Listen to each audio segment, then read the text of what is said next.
Hi, welcome. Grandma Honey here, and I have another story for you. This is the story of Clarence the Copy Cat, and it's written by Patricia Lacken and illustrated by John Manders. All right, let's get started. Clarence's mother and father were the best Mouser Sam sandwich shop had ever had. They spent all of their time catching mice. But Clarence did not. He was a peaceful cat. He couldn't bear to harm another living creature, even one that ate the deli meats and scared the customers. His family tried to change him, but they couldn't. So Sam sent him away. Alone in the world, Clarence stuck to his principles. He would not hurt mice. But everywhere he went, people wanted him to do just that. "Scram, you no-mouser!" yelled Gladys of Forever Flowers. "Scat cat!" shouted Annie of Quality Diner. "Out, you lazy bum!" bellowed Tom of Ye Old General Store.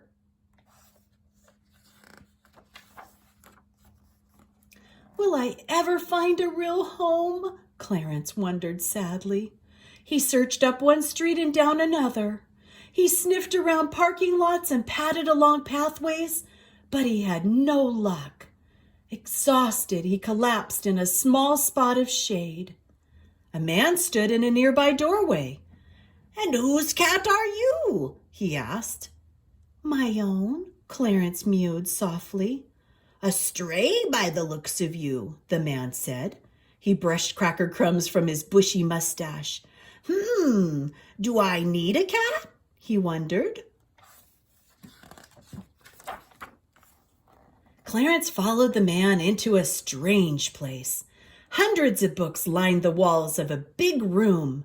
There were tables and chairs in the middle of the floor, and fluffy cushions lay in sun-filled window seats.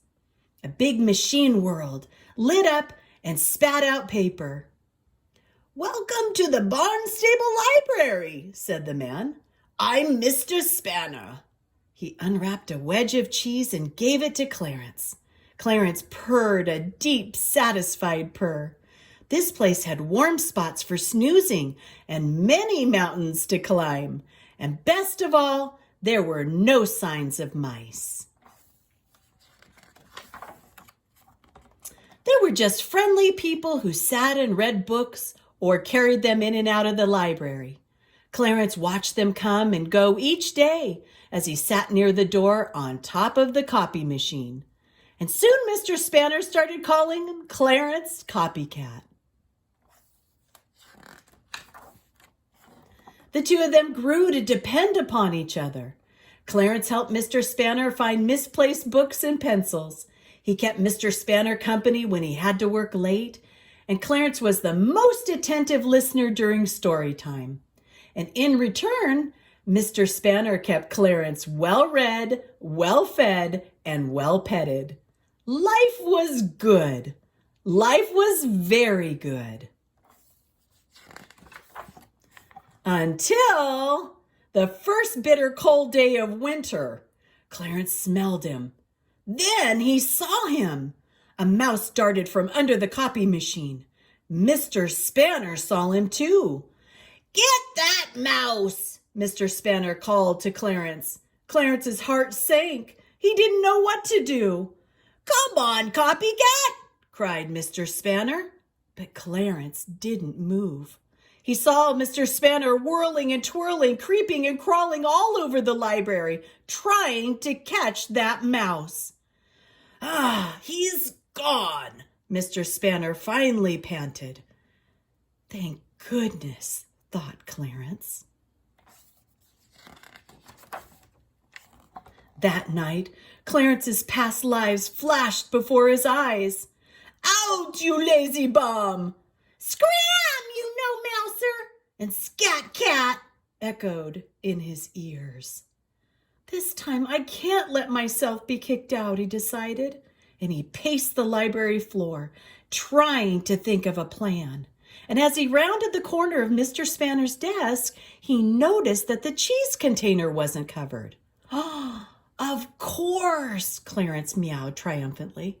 The mouse had been after the cheese. So Clarence bounded onto the desk and ate every last cube and crumb. By the next afternoon, the mouse showed up for story time. The children squealed. "Get that mouse!" Mr. Spanner cried. But Clarence didn't move from his cushion. He watched Mr. Spanner and the children whirling and twirling, creeping and crawling around the library, trying to catch that mouse. "He's gone," Mr. Spanner finally gasped. And then he wagged his finger at Clarence. "Mice like to eat books, you know." That night, Clarence couldn't sleep. He had to save the library books and his home.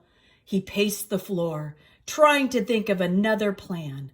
He was near the copy machine when he saw a tiny hole. "That's it," thought Clarence. "I'll block up every cranny and crack. No mouse will ever be able to crawl in here again." And early the next morning, Mr. Spanner opened the library. "How did all these books get everywhere, except where they belong?" he muttered. He looked at Clarence, who was perched high above in the mystery section. Clarence couldn't explain, and he couldn't stop Mr. Spanner from removing all of his book blockades.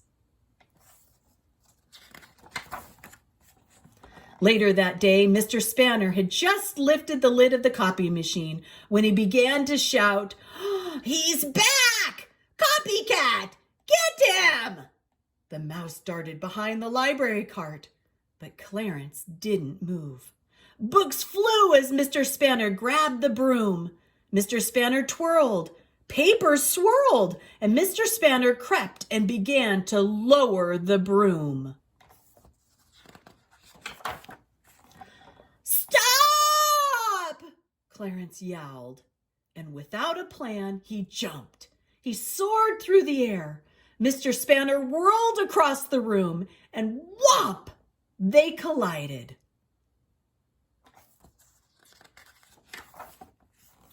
Splunk!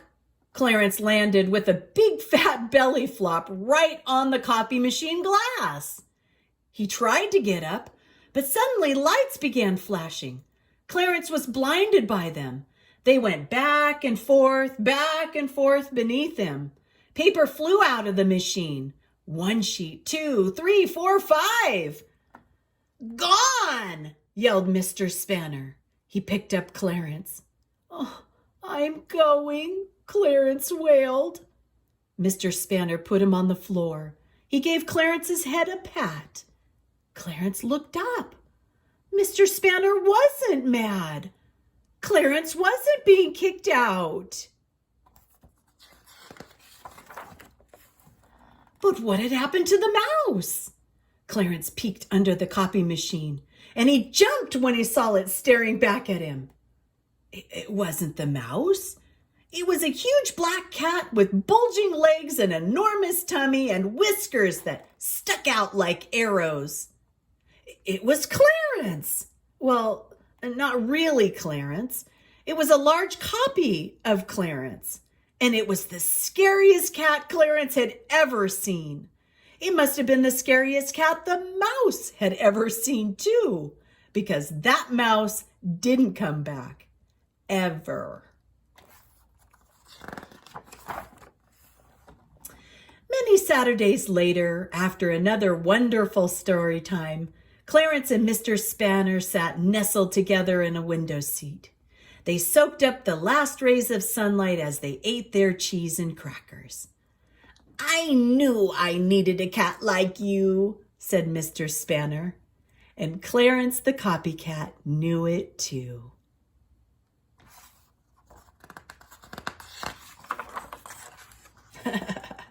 There's the picture. And that's our story for today. Clarence the Copy Cat. Bye-bye for now. Be blessed.